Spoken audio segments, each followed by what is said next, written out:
Hello. Yes, I can hear you. Sama. Oh, hello. Hello. Tashidilek. Tashidele. Tashidilek Rinpoche. I understand you are now in Bolivia. Yes. The other side. So, thank you very much. By the way, we just see Paramita. We don't see any camera or the figure or your holy face. Okay. Okay.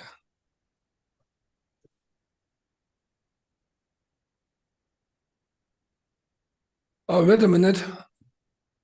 Okay. Okay.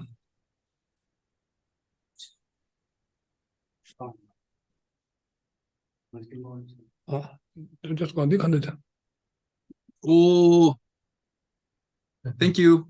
Thank you very Hello. much. So we'd like to thank you very much for your time and also effort, because I know you're now very busy with the schedule and you agreed to somehow allow us or put us in your very tight schedule. So we thank you very much. And we hope that you're welcome. this talk will also help the situation in Israel, which is, as you know, it's kind of a tragedy that is going on since October 7th. And yes, it started yesterday, this kind of ceasefire, and some hostages, came from Gaza back to Israel, and some prisoners left Israel back to the Palestinian territories. So we hope that this talk now will kind of revive or help the situation. So we also have this hope now. Yes. Mhm. So thank you, please. We're listening. Okay.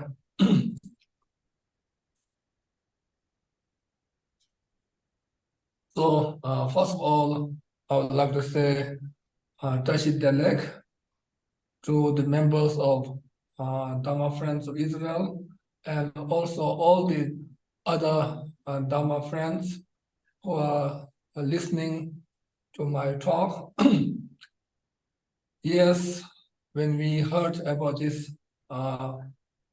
tragedy, we were also very worried, and also we really hope that this kind of situation can overcome quickly.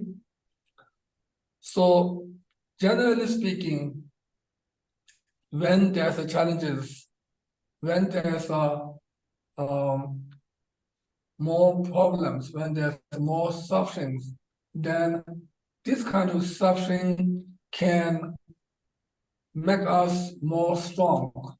Challenges can make us more strong. As you know,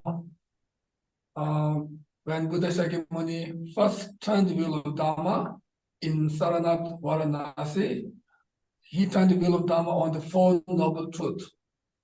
And the first one is the truth of suffering. And he said, we should know the truth of suffering, and then we should abandon the truth of origin, which is the cause of suffering.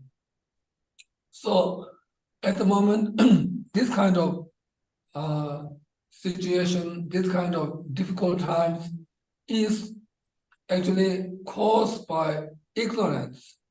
When the leaders are not wise, when they are not aware of the right solution for peace, then they have this kind of fighting that cause many casualties, that cause many physical pains, mental sufferings. So all these are caused out of not knowing what is the real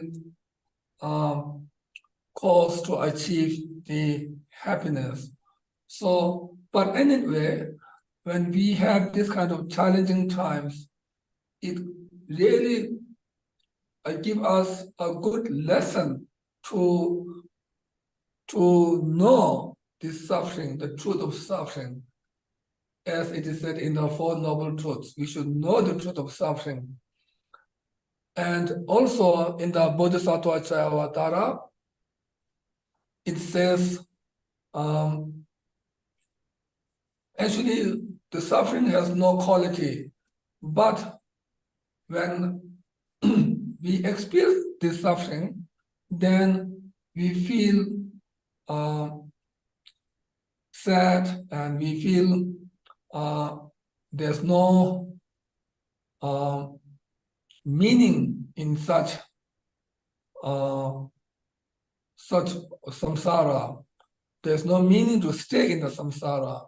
So when we have this kind of suffering, when we really experience great suffering and pain, then we will have a strong wish to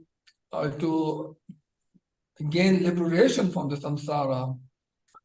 And also, when we have this kind of suffering, we can develop great compassion, sincere compassion, strong compassion from depth of our heart to the fellow human beings and sentient beings. So this kind of suffering can cause us to become stronger and to develop a genuine, great compassion.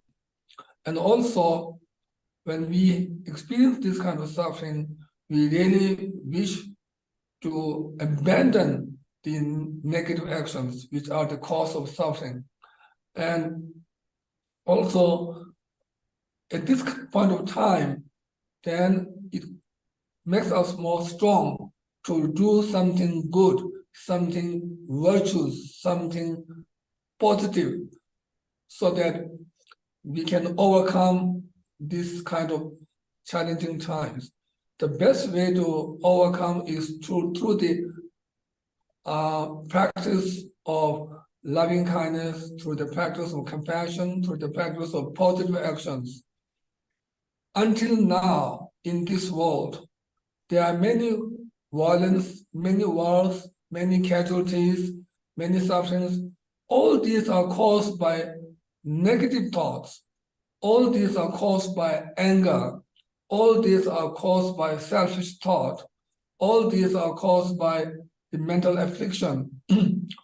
So therefore, the right method, the right antidote to overcome such challenges is to practice loving kindness and compassion. Anger always creates problem. Anger always creates suffering. It can cause suffering within the family, can cause within the true community or within the two sides, etc.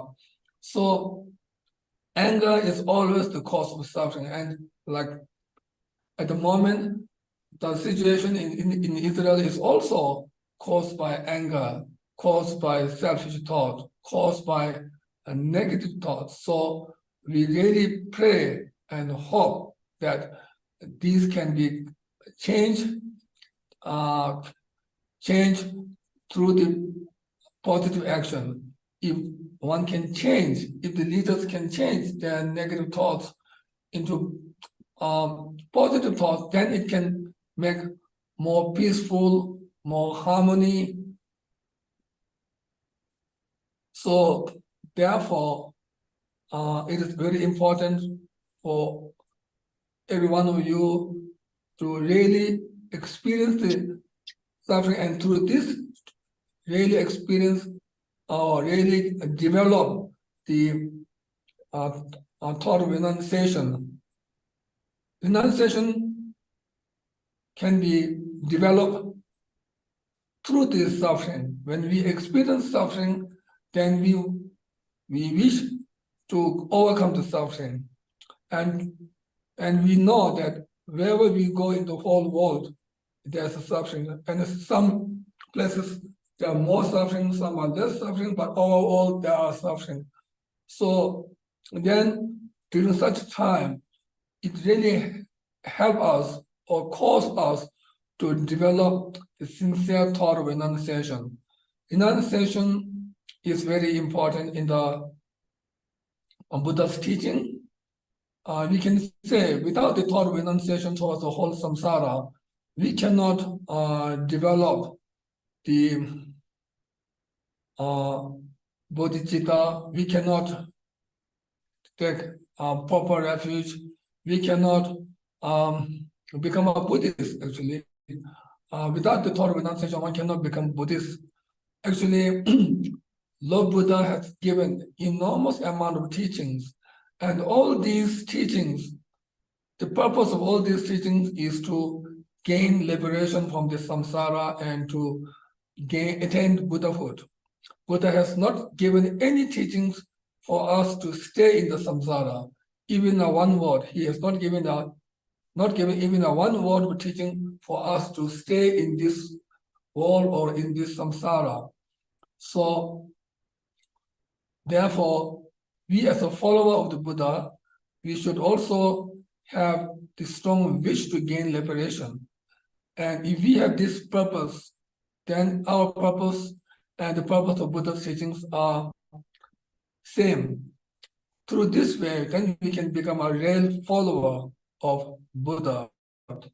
So when there's a challenging times like suffering, then when there's a suffering, then due to this, we develop strong wish to gain liberation. We develop a strong wish to overcome. For example, when one is sick, then one will find a solution, one will do a treatment, one will go to hospital and see doctor to recover one's own sickness. So sickness causes us to go to hospital and to do the treatment to eliminate the sickness. So similarly, when we are suffering is like a sickness. When we are suffering, then we go to seek the right method. In this case, in here, we as a followers of the Buddha, we seek the Buddha's guide, we seek Buddha's teaching, we seek Buddha's advice to overcome the challenges. So when there's challenge, we become a better practitioner. We really become a sincere practitioner without any conditions. At this time, one will not do any practice just for name or fame or wealth or to gain followers or etc. One really have sincere wish to overcome the suffering. One really have the sincere wish to achieve happiness. That will be the main goal. One will not think about any other. Fames and names, powers are not important. At this time, one really thinks about how to overcome the suffering that all of you have suffered. So this really helps when there's a real serious suffering that really help us to overcome, to seek the guide and advice of Buddha's teaching, which is based on loving kindness and compassion. And also, when one experiences these challenges, then one really knows that this is a real impermanence. There's not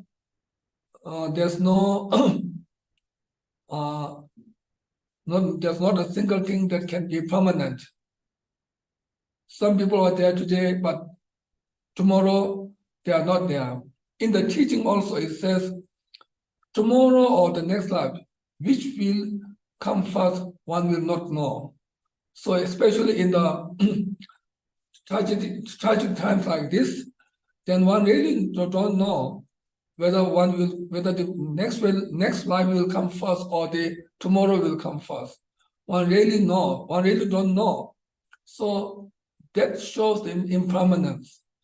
There's no point of having a strong attachment to a house or to cars, because these can be destroyed at any time.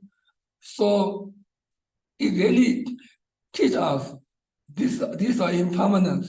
So it really teaches us there's no point of having strong attachment to house, strong attachment to the car or any property, etc. So during this part of time, the main thing is to overcome the suffering. Main thing is to overcome the fight.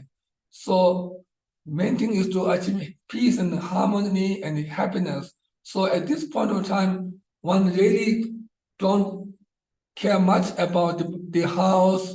One really don't care much about the property that one is losing. The main thing is to live a life, to be strong, and to overcome the suffering and to achieve the happiness. So thinking of impermanence is a very beneficial.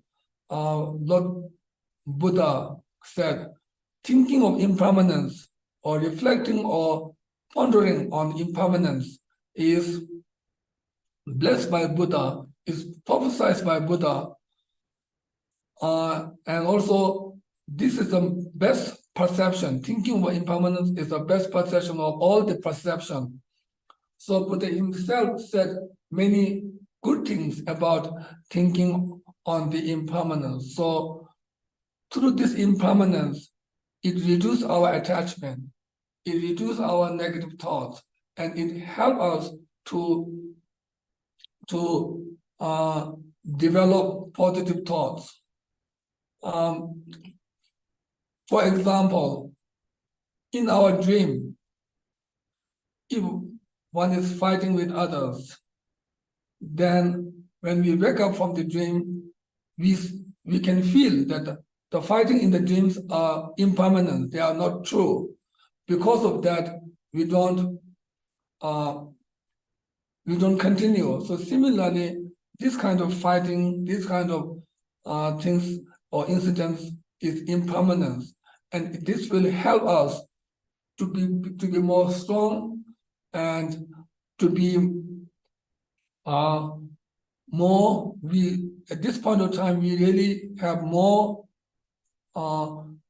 wish to practice Dharma, to practice Buddha's teaching.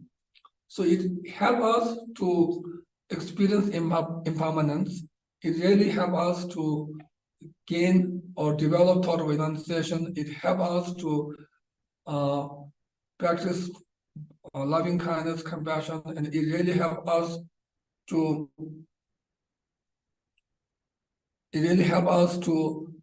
develop positive thoughts. And also, at this point of time, we as a Buddhist, we as a Mahayana Buddhist, the main thing, the life force of Mahayana teaching is the bodhicitta. Bodhicitta is the main. Bodhicitta is the life force of our practice. Without the bodhicitta, there's no other practices that we can do, according to the Mahayana teaching. So, in the past, there are many great masters who face many challenges, but they never give up the bodhicitta. Whatever situation that they may face, they will never give up bodhicitta. They will always keep the bodhicitta in their mind very dearly. So at this point of time also, we all should keep this bodhicitta. Where there's a bodhicitta, then other qualities will follow. So therefore, bodhicitta is a key. Bodhicitta is fundamental teaching, or bodhicitta is the fundamental practice of Mahayana teaching.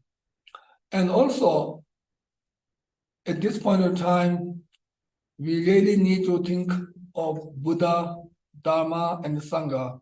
We really need to think of our Guru, our Buddha, Dharma, and Sangha, and take refuge from depth of our heart without any condition, without any external conditions.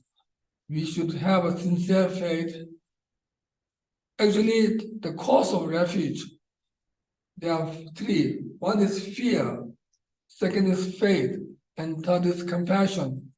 So when we have fear of experiencing the suffering of samsara, fear of losing lives, fear of having or receiving attacks. So when we have this kind of fear, this fear will really help us to take refuge. Fear can cause us to take refuge in the Guru and Temple Dam.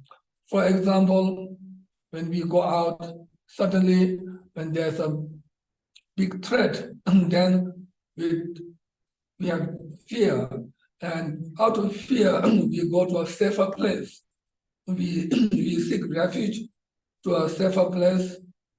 So similarly, when we have fear, then we take refuge in the Guru and Temple Dam. So fear really is the cause us to take refuge in the Guru and Temple Dam. And also the fear can help us to develop faith in the Buddha, and also through this way we can take proper refuge. And also based on the refuge, then we can, as I said before, we can practice bodhicitta. Bodhicitta is the key. Many great masters, they always practice bodhicitta every day, again and again. So bodhicitta is the protector. Bodhicitta is our savior. Bodhicitta is our guide. Bodhicitta is our refuge. Bodhicitta is our main thing that we can look for. So if there's a bodhicitta in our mind, then it really helps us. It can really help us to face the challenges. We can face the challenges in a different way. Person who has that bodhicitta can face the challenge in a better way than the person who faces challenge without having the bodhicitta. So bodhicitta is the key. Bodhicitta is the key, and bodhicitta is the guide for us to gain liberation and enlightenment, and also bodhicitta can guide us to the right direction, to also can help us to reduce the stress, reduce the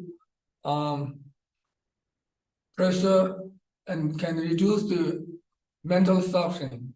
Bodhicitta can really help us at present time and in the future times.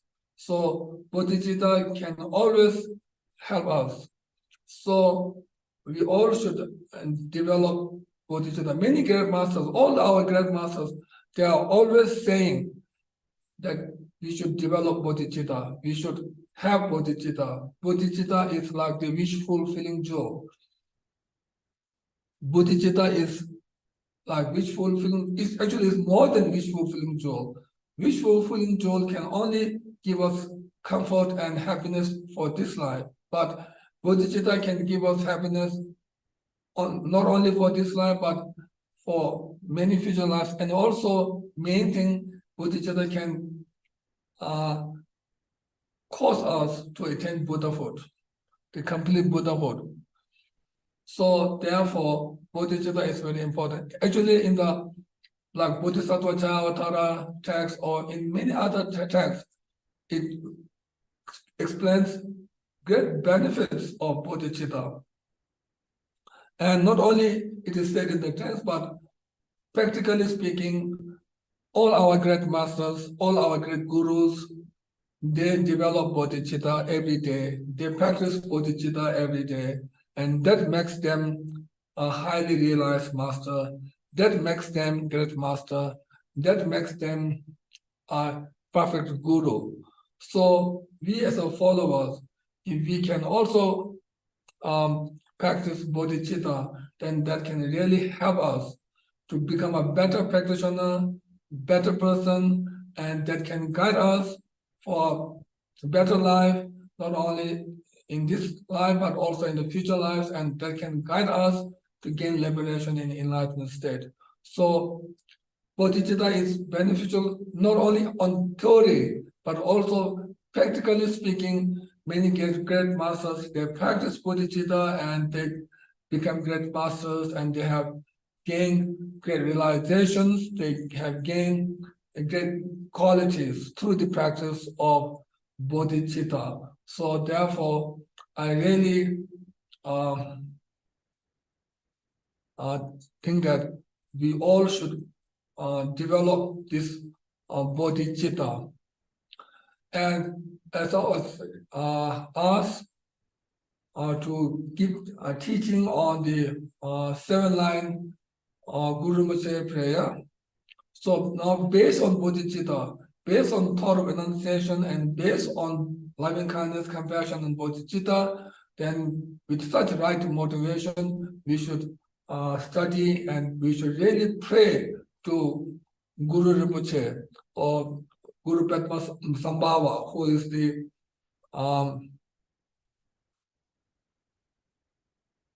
embodiment of all the Buddhas of 3 times. So in the 7th line, first it says whom. So whom here, whom is actually a syllable of the wisdom. So here it means whom is like requesting their wisdom. And then Uge Yulki Nubjang Tam. Uge Yulki Nubjang Tam means Odiyana, the name of the place where Guru Rinpoche was born. And Nubjang Tam means northwest. So northwest, there Guru Rinpoche was born. So Uge Yulki Nubjang Tam, the first line shows the place where Guru Rinpoche was born. And then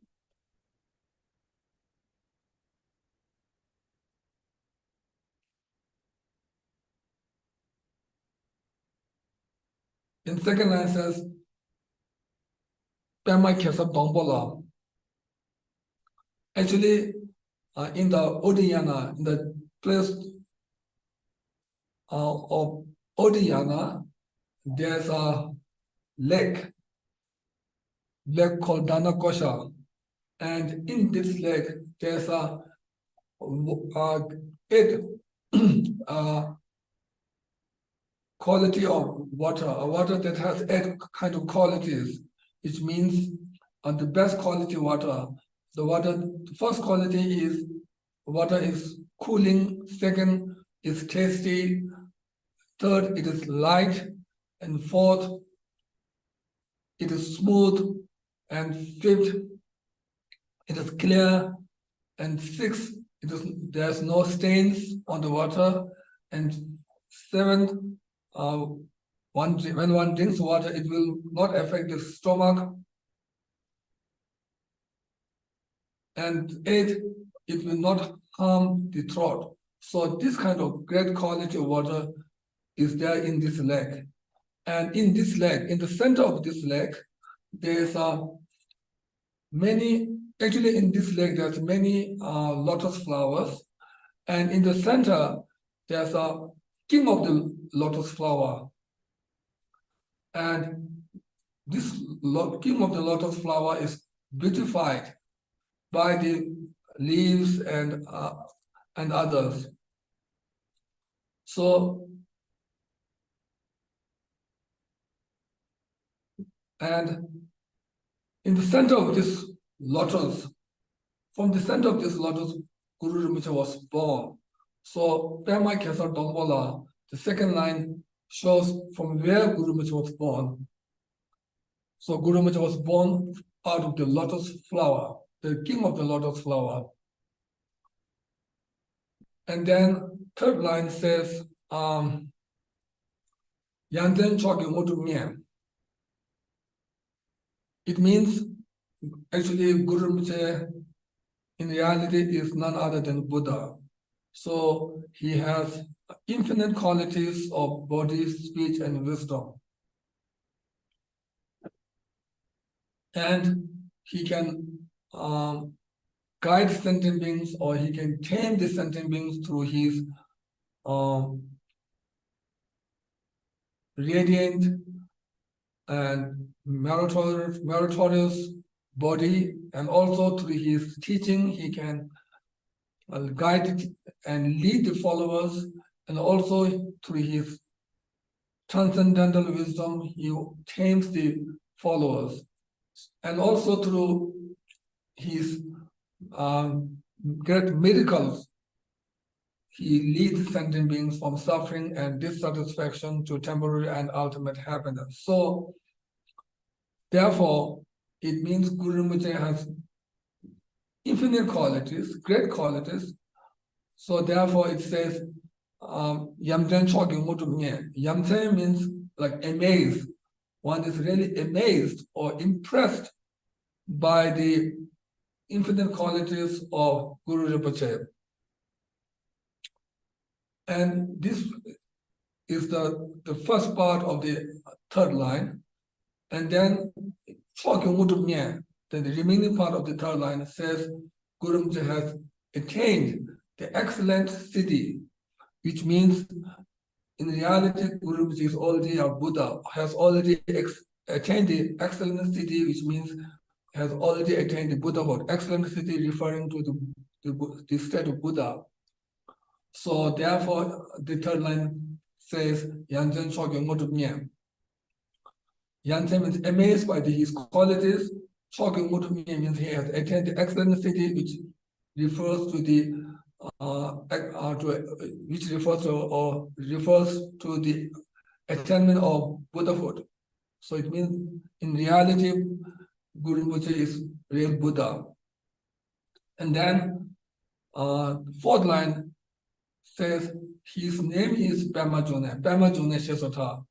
It means Guru Rinpoche is called Pema June, which is his name. June in Tibetan, and if you translate the Sanskrit, June is Sambhava. So Pema June and Padma Sambhava are the same meaning. Pema June and Pema Sambhava are same. So this is the object, the main, or this is the object of our supplication in this context. And then the fifth line says, Koto Kanto Mangpekor, which means Guru Padma Sambhava is not alone. Guru Padma Sambhava is surrounded by many retinues or followers of like Viras and Dakinis, infinite of them. They are surrounding the Guru Rinpoche. So Guru Rinpoche is not alone. Guru Rinpoche is with many or infinite retinues. So in appearance, Guru Rinpoche and retinues look separate, but in reality, these retinues are also like the projection of Guru Rinpoche's wisdom or projection of Guru Rinpoche. So in reality, they are not separate, but in appearance, they look separate because they have different forms, different appearance. But in reality, these retinues are also none other than Guru Rinpoche. They are projection of Guru Rinpoche.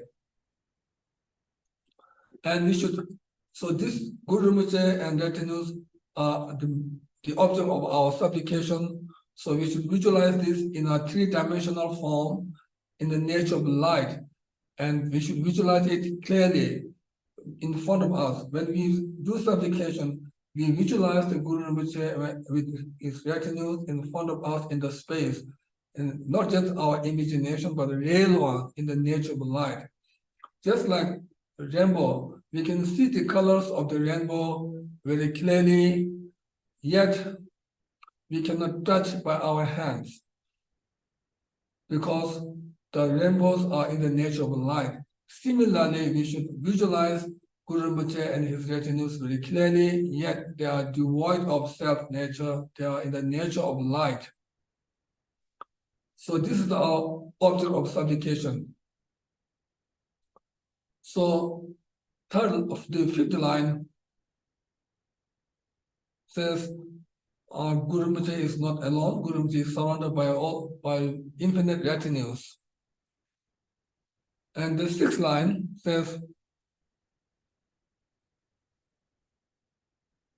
we develop sincere faith and we develop a sincere devotion. We develop unshakable faith and devotion. We develop a very strong belief in Buddha, in the Guru Rinpoche's quality. So we submit ourselves wholeheartedly under the direct guidance of Guru Rinpoche, who is none other than the Buddha. So it means here, the sixth line means we will follow Guru Rinpoche and we will follow Guru Rinpoche's teaching or Guru Rinpoche's advice, and we won't break or we won't go beyond the advice or beyond the teaching. We will follow the teaching. We will follow the guidance and advice of Guru Rinpoche. And then next line says, Chingyol of the Shaksa soul. So we say we will follow the Guru Rinpoche's advice and guidance, and Guru Rinpoche has great qualities, especially great or infinite compassion. So when we are suffering in the samsara, when we are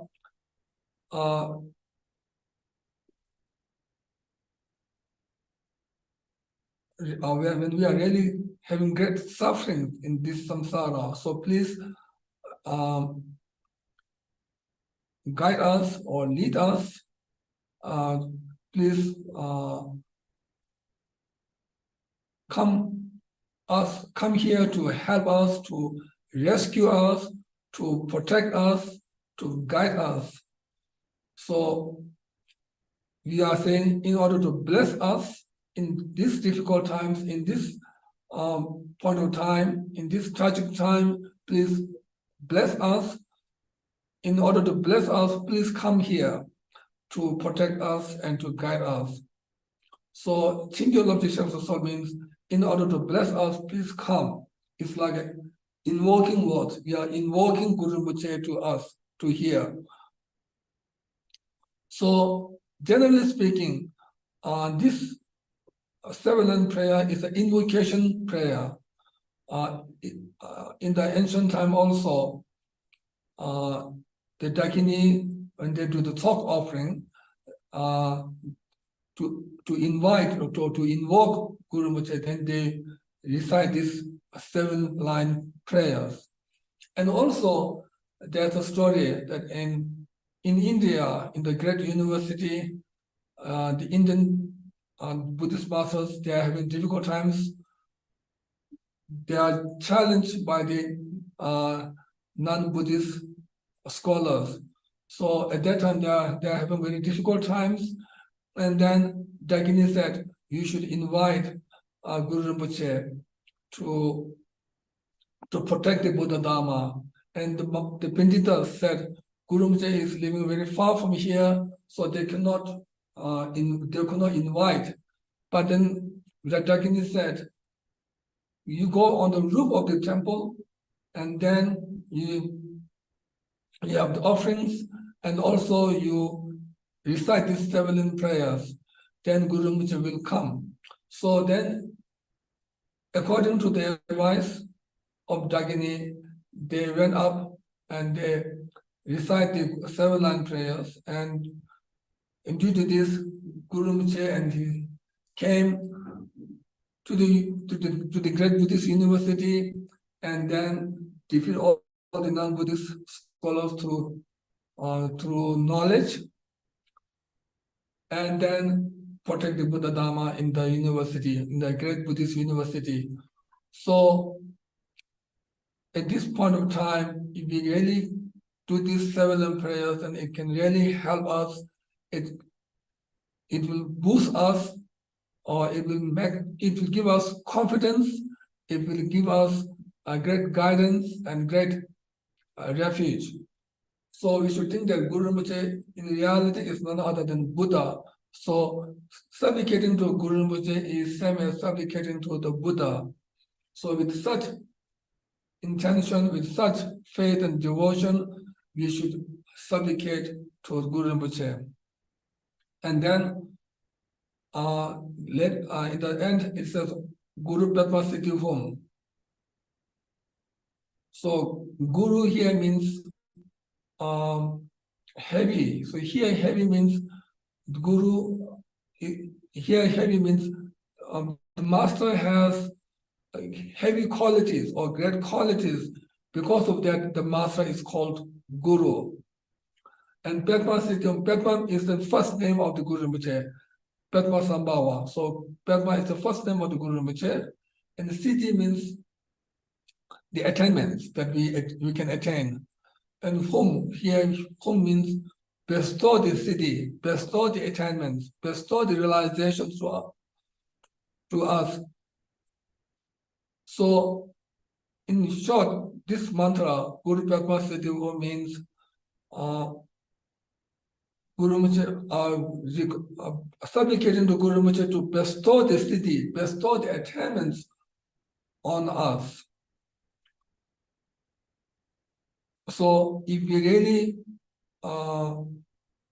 do these seven prayers or the supplication with the right intention, with the thought of renunciation and bodhicitta, with the right motivation, if we really pray to the Guru Rinpoche sincerely, wholeheartedly, with the visualization, and then at the end, if we do the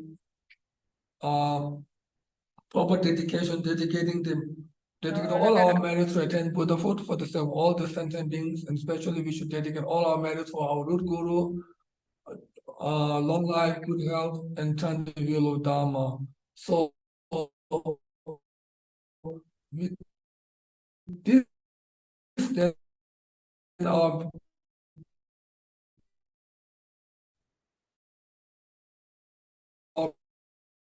practice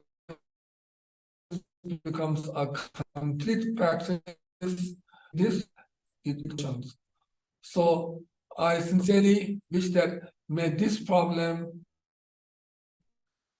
can be specified in short time, and until then, all of you be strong and focus on bodhicitta, focus on practice, and with strong renunciation. If you do these practices, then it will really help not only in your present life, but also in your coming lifetime. So it will be great benefit if you practice sincerely at this point of time. Generally speaking, when we have problems, we can do better practice. When we are happy, it is more difficult to tune our mind or to have our mind towards the Dharma. But when we have problems, when we face challenges, then it really helps us to practice Dharma. It can lead us to practice Dharma in a in a better way, or we can practice more seriously. So use this difficult time as the main cause to practice Dharma in a better way. So use this time in a positive way so that it can really help your practice, it can really help your future, it can really guide you and lead you to a better situation, to a brighter future. So with this, and also I would like to say to the practice, one can attain liberation and enlightenment state for the sake of all the beings. So at the end, I would like to say, may the blessings of our gurus, Buddha, Dharma, and Sangha be with you now and always. Thank you. Thank you very Thank you much. so much. Johan. Thank you.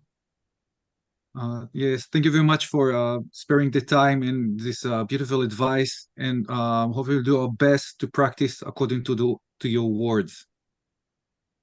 Thank you. Thank you for the inspiration also. Thank you. Thank you. Thank you so much. And hopefully see you again in Israel soon. Sure. Okay, sure. Yeah. Okay. Yeah. I've been there 2 times, and also in the future I will be there. Yeah. Thank you. תודה רבה. Thank you so much. Thank you very much. Thank you. Thank you. Thank you. Thank you so much. So I was in Noach Shalom. Thank you. Lokme Hakatavet, right? עוד Yes. מעט. Yes. Yeah, first one in Noach Shalom and second one in Lokme Hakatavet. Soon. Yeah, okay, thank you. Thank you very much. תודה. ממש.